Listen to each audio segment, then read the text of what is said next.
Quando uma ideia e uma força deve aparecer, muitos sectários lutam para derrubá-las. Aconteceu isso à época do Cristo e nos tempos atuais. Pensem que eu vim para trazer paz ao mundo. Eu não vim para trazer paz, mas uma espada. Eu vim para semear a discórdia entre o filho e seu pai, entre a filha e sua mãe, os inimigos do homem. Serão membros de sua própria família.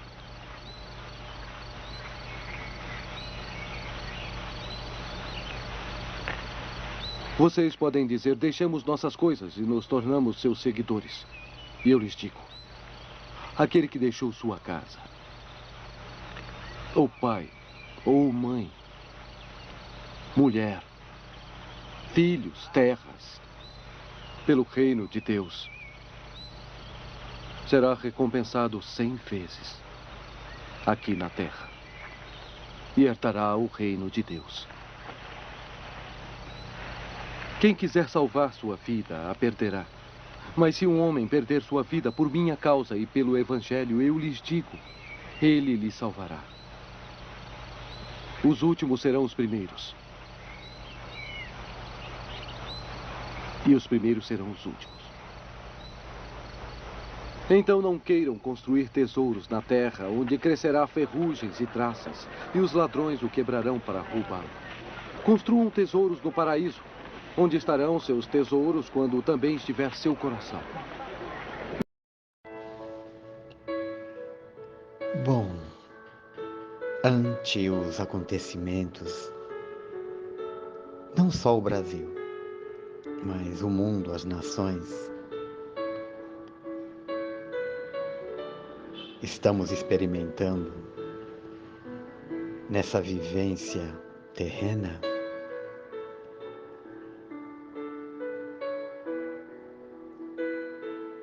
é de bom alvitre nos exportarmos a Jesus, quando naquele momento Ele nos advertiu, nos exortou sobre não vir trazer a paz, mas a divisão.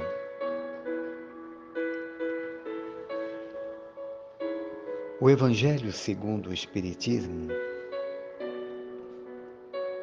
nos traz um entendimento maravilhoso que aclara nossas ideias e nos remetemos a Jesus naquela época que talvez havia dificuldade para compreender essa moral estranha. Ele que era todo amor, bondade, justo, sereno, e disse que veio trazer a paz, a espada e não a paz.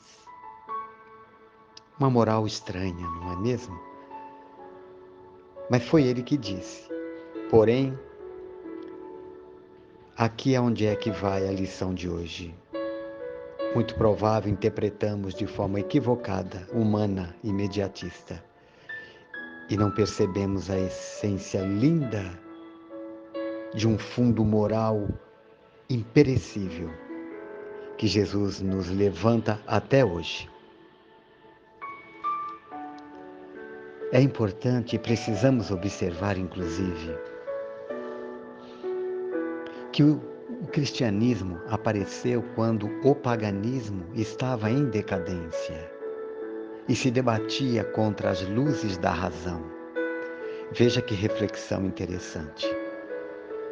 Praticavam-no ainda por formalidade, mas a crença havia desaparecido e apenas o interesse pessoal o sustentava.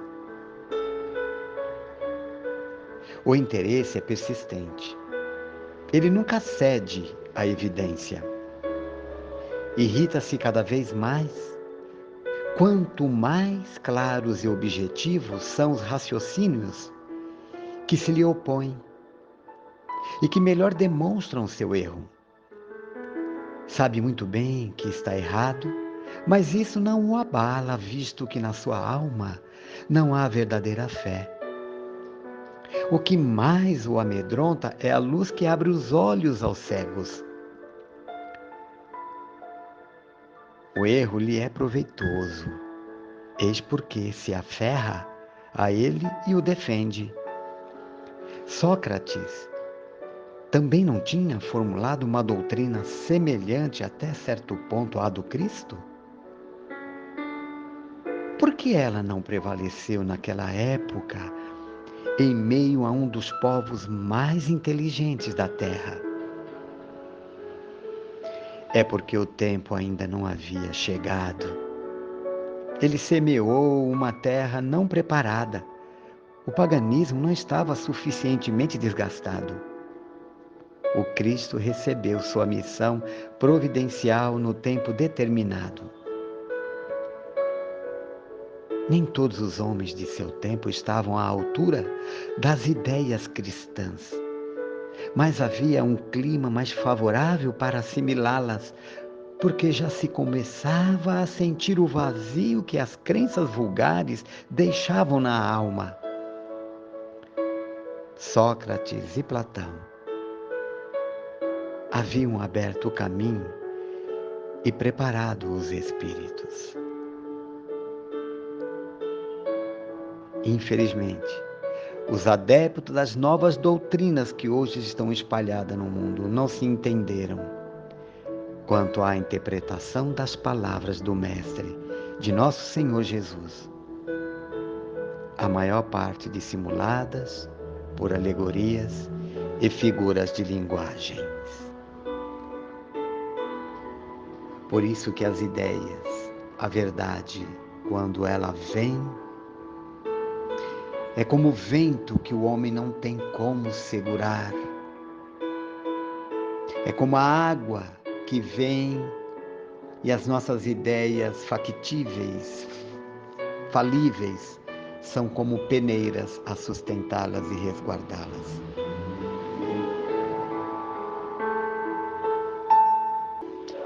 Em razão disso, hoje experimenta-se conflitos existenciais, justamente pela falta desta fermentação espiritual bem compreendida. O mesmo modo que o fermento levanta a massa e faz crescer, um pouquinho de fermento na fé também faz crescer. Mas que bom seria com consciência, com razão, com bom senso. Portanto, aquele que sabe que deve fazer o bem e não o faz, nisso está pecando. Isso disse Tiago, lá no capítulo 4, versículo 17.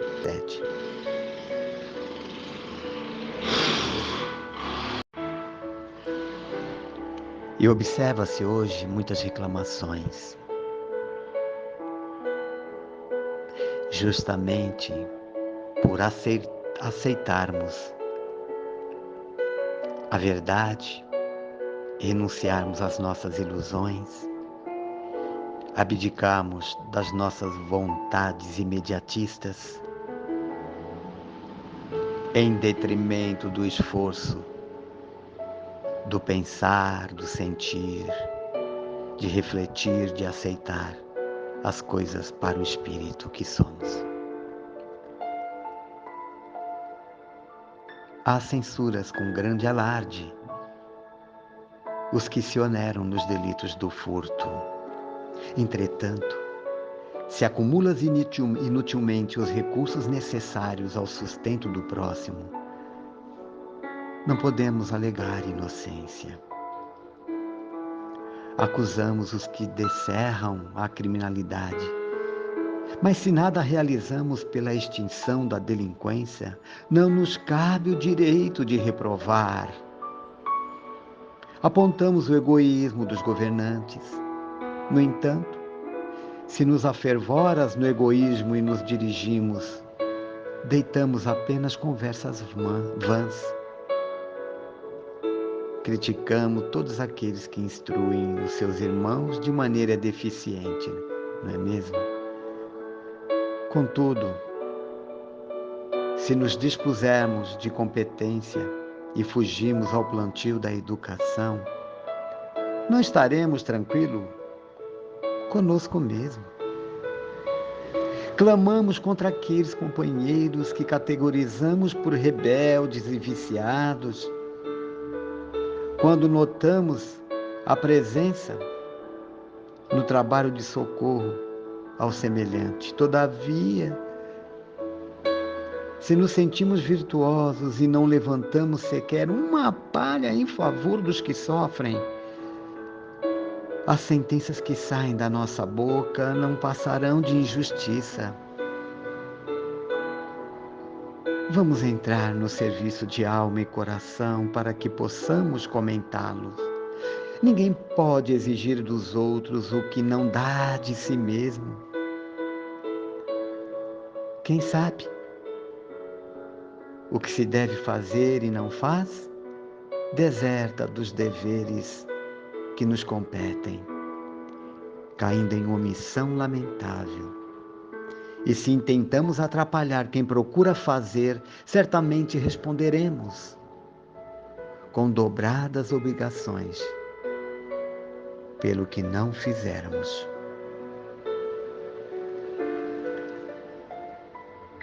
Veja que Emmanuel, um espírito de escola, o mentor do Chico, nos traz essa bela passagem no livro Palavras de Vida Eterna, na lição 99, psicografada por Francisco Cândido Xavier. Tudo isso, né? Embora chega para o nosso coração, justamente para nós mesmos, né? Não para o outro, mas é muito importante nos tempos de hoje, para que o amanhã seja diferente, renovado, regenerado, ideias aceitas, verdadeiras, para que com autoridade possamos definir as nossas próprias caminhadas, auxiliando quem vem na retaguarda. Glória a Deus, Pai de amor, e paz o homem esteja na terra neste momento e nesse ano que vem. Luz aos corações, nas mentes e nas almas. Um convite a um lar de regeneração. Mediquemo-nos com esta seiva de amor. Louvado seja nosso Senhor Jesus Cristo. Paz e bem.